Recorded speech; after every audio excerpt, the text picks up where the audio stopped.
au cœur de la forêt équatoriale camerounaise, où le fleuve Nyong serpente à travers une végétation luxuriante, vivaient deux amis d'enfance inséparables.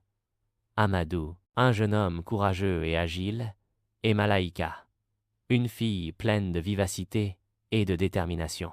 Leur journée était rythmée par les chants des oiseaux exotiques et le murmure apaisant du fleuve, leur terrain de jeu favori. Un soir, alors que le soleil embrasait le ciel de teintes flamboyantes avant de sombrer dans l'obscurité, un événement tragique bouleversa leur paisible existence. Malaïka arriva chez Amadou, le visage pâle et les yeux emplis de larmes. Le fleuve, habituellement si calme et serein, s'était déchaîné, furieux, emportant son jeune frère dans son courant impétueux.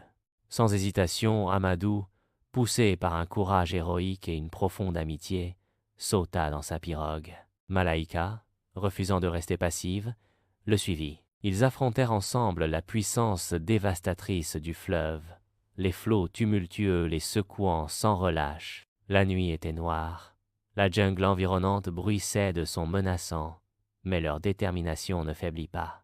Amadou, guidé par l'espoir et un serment silencieux de retrouver le petit garçon, pagayait avec une force surhumaine. Après ce qui parut une éternité, alors que le désespoir commençait à les gagner, ils aperçurent une petite silhouette accrochée à une racine de palétuvier. C'était le frère de Malaïka, épuisé mais vivant. Cependant, le soulagement fut de courte durée. Dans leur empressement, leur pirogue heurta un tronc d'arbre submergé. Le choc les jeta à l'eau, les plongeant dans un bain glacé et tumultueux. Malaïka, prise de panique, s'agrippa désespérément à Amadou, qui luttait pour rester à flot. « Laisse-toi aller, Malaïka, » murmura Amadou, sa voix à peine audible au-dessus du fracas de l'eau. « Fais-moi confiance. » Elle referma les yeux, lâcha prise, et se laissa porter par le courant. Ensemble, ils dérivent, le fleuve, malgré sa fureur initiale, semblant les guider vers une berge plus calme. À l'aube, épuisés mais victorieux,